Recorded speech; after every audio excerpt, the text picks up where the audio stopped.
Kama imefika hatua mwanaume sasa umeamua kuoa, halafu ukakutana na huyo mwanamke ambaye unataka kumuoa, ukamwambia nakupenda, akakukubalia. Halafu baada ya kukubaliana naye, umemwambia kwamba nataka nikuoe, ukampigia simu au ukamwambia njoo ghetto, akaja. Nifulie, kafua. Nipikie, kapika. Nipe, kakupa. Yani hajatamka hata twende basi nikakutambulishe kwetu, au wewe twende ukanitambulishe kwenu. Yani zile processes za kama binti mwenye akili, binti mwenye hekima za kujizuia, njoo ghetto mimi siji. Yeye kaja. Nipikie, wala hujamuoa kakupikia. Nifulie, wala hujamuoa kakufulia. Nipe, wala hujamuoa kakupa. Hata hajasema ya kwamba twende ukajitambulishe kwetu, utoe posa. Yani tu umemwambia nataka nikuoe, basi kashapanua miguu, kashapika, kashafua. Sasa huyo ni malaya.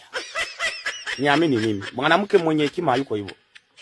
Kwanza ukishamwambia nataka nikuoe, anakuambia sawa, mimi nimeshakubalia. Kwa kuwa umeonyesha bidii kwamba unanipenda na unataka kunioa, basi twende ukajitambulishe kwetu, upeleke posa. Hatua hizo za mwanzoni lazima binti kama binti mwenye akili ashirikishe wazazi mahusiano yake. Ukiona mwanamke ashirikishi wazazi mahusiano yake, blaza malaya huyo. Na sasa hivi wanawake wana mbinu mpya ya kujiuza. Anaondoka kwao, anaenda kupanga, hana kazi, hana biashara. Alafu kimwambia njoo ghetto, anakuambia mimi kuhusu swala kuja ghetto wala hamna shida, ila nadaiwa kikoba shingapi? 30,000.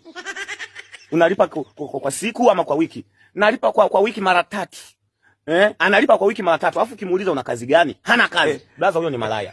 Hana kazi, hana biashara na amepangisha na anacheza vikoba. Huyo ni yani wana mbinu mpya nyingi sasa hivi za kujiuza malaya hawa. Wanatumia akili. Wale malaya walikuwa wanaweka foleni kule, wameona kule hawapati wateja, wamewafuata mtaani. Alafu nyinyi mnaamini huyu ni mpenzi wangu, huyu ni girlfriend wangu. Unalipia kodi na hana kazi, unampa hela vikoba. Blaza hauko peke yako. Jaribu kumwangalia hata maisha yake. Unakuta binti ana maisha, yani hana kazi, kwao sio matajiri, lakini anaishi maisha fulani hivi. Anamiliki simu ya milioni 2, simu ya milioni ngapi, ambayo wewe ukifanya kazi kwa mwezi unalipa 500,000 au milioni 1. Huwezi kununua simu ya milioni 2. Lakini yeye ambaye hana kazi, hana biashara, anamiliki simu ya milioni 2, anamiliki nyumba ambayo analipa kodi 200,000 kwa mwezi au 150,000 au hata 50,000 tu. Anamiliki unakuta na kikoba cha gharama, simu ya gharama, viatu vya gharama, mazingira TV ya gharama, sababu yani kitu cha gharama, lakini hana kazi, hana biashara. Malaya. Malaya. Kwa hiyo kama ulikuwa na lengo la kumuoa mwanamke kama huyo ambaye hana kazi, hana biashara, lakini amepanga, anacheza vikoba, anaishi maisha mazuri na hana kazi na hana biashara, blaza huyo ni malaya. Unajua ni Mungu tu, ni Mungu. Mungu wa wapi? Muongo. Una nia ya kumuoa binti alafu hata hajasema twende ukaitambulishe kwetu, tayari kashakubali kukupa kila kitu. Ndani ya wiki tu kashakupa majukumu yale ya kuwa kama mke wake. Ni mchumba wako, lakini ndani ya wiki tu umemtongoza, au ndani ya miezi 3 au ndani ya mwaka tayari anataka umlipie kodi, umlipie hela ya umeme, umpe hela ya kununua mavazi. Kashakubebesha yale majukumu ya kuwa kama mume wakati ni mchumba wako. Hivyo vitu atakiwa hudumiwe na baba yake, sio wewe. Mwisho kabisa, jamani, naombeni mkanisupport Facebook. Facebook natumia jina Mnazingua Comedy kama hapa TikTok. Naombeni mkanifollow Facebook jamani.